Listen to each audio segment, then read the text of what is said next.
So like life में है ना, आपको कभी कभी रिग्रेट होता है कि आपने जो इंसान को चूज़ किया था वो, मतलब जितना हमने सोचा हुआ रहता है ना, उससे भी कई ज़्यादा हम कह सकते हैं कि वो इंसान अपना रंग इतने गंदे तरीके का रंग दिखा देता है ना कि आपको ऐसा सोचना पड़ जाता है कि क्या सच में मैंने इससे ही चुना था। तो लाइक मेरी कहानी में ऐसा ट्विस्ट है कि जब हमारा डिवोर्स हुआ, ओके, तो हुआ ये कि मजिस्ट्रेट ने मेरे हस्बैंड को, जो मेरे एक्स हस्बैंड थे, उसको कह दिया था कि आप बेटी से नहीं मिल सकते हो, लाइक कि अब वो जब 18 साल की हो जाएगी तो आप उससे नहीं मिलोगे, हाँ वो आपके घर आ सकती है। बट जब जैसे ही डिवोर्स हो गया तो लाइक 15 डेज ही हुए होंगे, और मेरे जो हस्बैंड थे वो, उन्होंने मुझे एक दिन मैसेज किया। वो हर जगह से ब्लॉक थे, बट उन्होंने मुझे टेलीग्राम पे मैसेज किया कि मैं कल अपनी बेटी को, यानी कि सानवी को या फिर माऊ को आप कह लो, कि मैं कल मिलने आने वाला हूँ। और मेरे को है ना, मतलब बहुत ज़्यादा उनका जब मैं नाम सुनती हूँ तो मुझे मतलब ऐसे डर सा हो जाता है, क्योंकि उन्होंने जो मेरे साथ किया है, बीइंग अ सिंपल गर्ल, मैं बहुत ज़्यादा डर जाती हूँ। तो मुझे आप लोगों से बस यही कहना है कि लाइफ में जिस इंसान को आप चूज़ कर रहे हो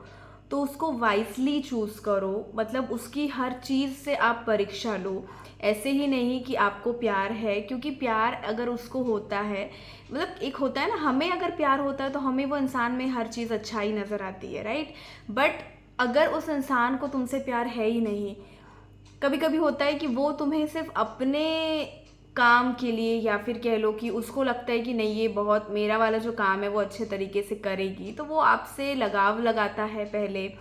फिर वो आपसे शादी भी करेगा, बट वो आपको वो रिस्पेक्ट नहीं दे पाएगा। तो मेरे साथ भी कुछ ऐसा ही हुआ। तो आप सबको यही नसीहत है कि जब भी हम किसी पार्टनर को चूज़ करें तो you have to choose your partner very wisely, क्योंकि ये एक ऐसी गलती होती है जो आपको ज़िंदगी भर ये आपसे जुड़ी होती है। चाहे आप आज, मैंने भले ही डिवोर्स ले लिया है, बट समवेयर समहाउ वो एक हमारे ज़िंदगी का हिस्सा होता है। भले ही उस चीज़ को हम भूल जाते हैं, बट कभी ना कभी हमें ये याद रहता है कि हाँ वो इंसान मेरे लाइफ का हिस्सा था, और वो ऐसा इंसान था जिससे मैंने प्यार किया था और जिसने मुझे कभी समझ के नहीं लिया। तो अपना जो पार्टनर है बिल्कुल वाइसली चूज़ करो, उसकी परीक्षा लो कि हाँ ये कहाँ तक, कितने हद तक मेरे लिए, मुझे पाने के लिए जा सकती है। लाइक मेरे केस में ये था कि मैं उस इंसान से बहुत ज़्यादा प्यार करती थी, तो मैं ही उसके लिए मतलब स्टैंड लेती थी मेरे घर पे कि नहीं मम्मी मुझे लाइक इनसे ही शादी करनी है, या फिर बहुत सारी चीज़ें मैंने इनके लिए की है। बट जब इंसान अपने लिए स्टैंड नहीं लेता है, लाइक मेरे हस्बैंड की बाद में मुझे ये बात समझ आई कि लिटरली वो जब हमारी बात बतानी थी उसके घर में तो उसने नहीं बताया, उसने किसी और का, आप कह लो कि सपोर्ट लिया। कोई उसके पापा के फ्रेंड थे उनका सपोर्ट लिया, तो मामा का सपोर्ट लिया, और मतलब शादी भी हो गई तो भी ऐसा नहीं था कि वो स्टैंड ले सकता था। नहीं, वो उस टाइम पे भी अपनी बीवी के का सपोर्ट नहीं कर सकता था, या बीवी के लिए स्टैंड नहीं ले सकता था। तो आई फील अगर कोई भी इंसान या कोई भी आपका पार्टनर, चाहे वो लड़का हो या लड़की हो, अगर आपके लिए वो स्टैंड नहीं ले सक रही है या नहीं ले सक रहा है, तो आई थिंक कि वो रिलेशन चलेगा ही नहीं। क्योंकि इस दुनिया में आपको एक चीज़ समझनी है कि जब हम हमारी फ़ोटो लगाते हैं, आपको मैं बता दूं व्हाट्सएप स्टेटस या फिर हम जब डीपी लगाते हैं, तो आप देखना जो न्यूक्लियर फैमिलीज़ हैं वो अब, या जो साथ में भी रहती है, जैसे दादा दादी रहते हैं, तो वो सबका फ़ोटो नहीं लगाते हैं, वो या तो हस्बैंड वाइफ का लगाएंगे, फिर उनके बच्चों के साथ उनका डीपी होता है। तो आज का जो रिलेशनशिप है वो ऐसा ही हो गया है कि सिर्फ अब हम न्यूक्लियर फैमिली में आ गए हैं, और इस चीज़ को हमें एक्सेप्ट करना सीखना होगा। अगर हम चाहते हैं कि जो हमारी जर्नी है वो लाइफ लॉन्ग चले, बहुत अच्छी से चले, तो हमें सिर्फ ये ध्यान देना है कि हमारा जो पार्टनर है वो हमसे खुश रहे, ना कि हमें उसे ये जताना है कि तू यहाँ पे अगर आई है तो मेरे माँ बाप के लिए आई है, या फिर क्योंकि अब मैं यहाँ पे सिर्फ लड़कियों का नाम इसलिए ले रही हूँ क्योंकि मुझे पता है एज़ पर इंडियन सोसाइटी हम लड़कों को इतनी छूट देते हैं कि अगर वो अपने सास ससुर से बात ना भी करे या फ़ोन ना भी करे या उनके घर ना भी जाए तो भी it is very general. But उसी जगह अगर एक बहू अपने सास ससुर से थोड़ा सा भी उनसे थोड़ा सा बहसबाजी हो जाए जो कि सही होता हो, यानी कि हो सकता है कि यहीं पे सास ससुर की गलती हो, ठीक है, तो उस टाइम पे ये रहता है कि नहीं, जो वाइफ है जो बहू है वो सारी चीज़ें सुन लेती है, सारी चीज़ों को सहना सीख जाती हैं, क्योंकि उसको ऐसा लगता है कि उसका कोई भी घर नहीं है। ना तो उसको लोग यही सिखाते हैं कि ना तो बेटा तेरा मायका है ना तो तेरा ससुराल है, बट हाँ तुझे ससुराल में ही रहना है क्योंकि तेरे पास कोई ऑप्शन है नहीं।